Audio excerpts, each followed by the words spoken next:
Hi everyone, good morning and welcome to today's morning report on Monday the 11th of May with me, Rich Perry, market analyst at Handtech Markets.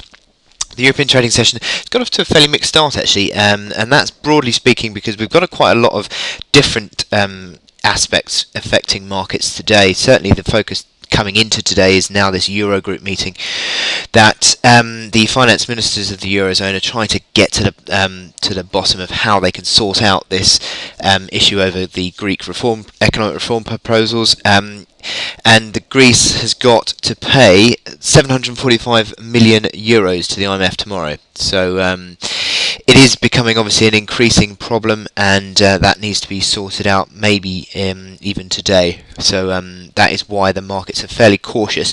UK though, that's the DAX and the CAC are lower, but the UK market, the FTSE 100, is stronger again. That's following on from Friday's election victory by the Conservatives, which is the most market positive move that you can see from that election result.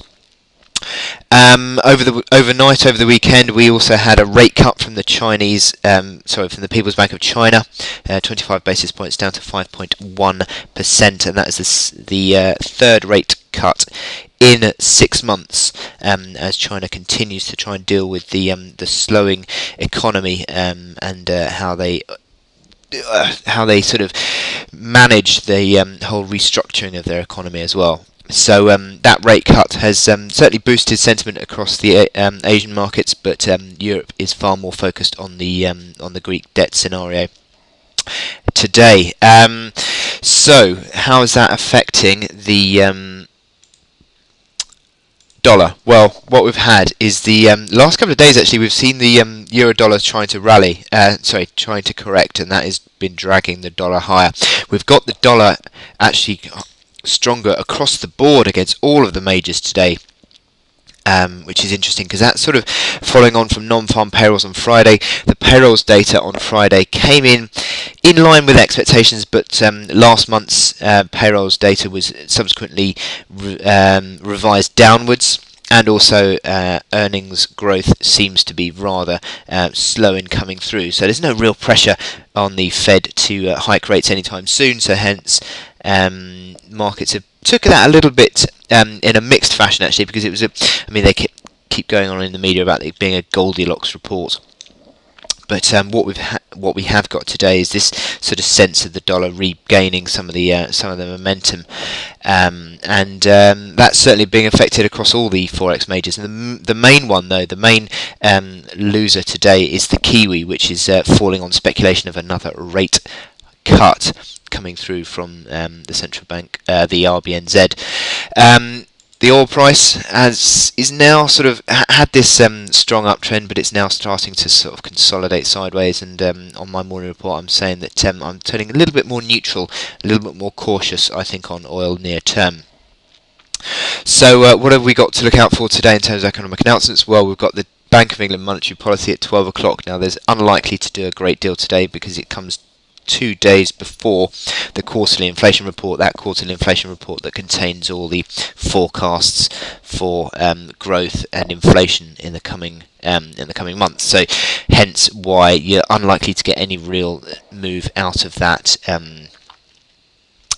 monetary policy meeting today. Also, the Eurogroup is meeting today, so that's the two main events of the day. Now, my chart of the day today is the dollar CAD actually, and it's interesting because dollar CAD has been in this correction. We've actually had a big top pattern completed. That gives us a downside target on this chart of 1.1885. So not too far away from actually hitting that target. That the low that we saw around 1940.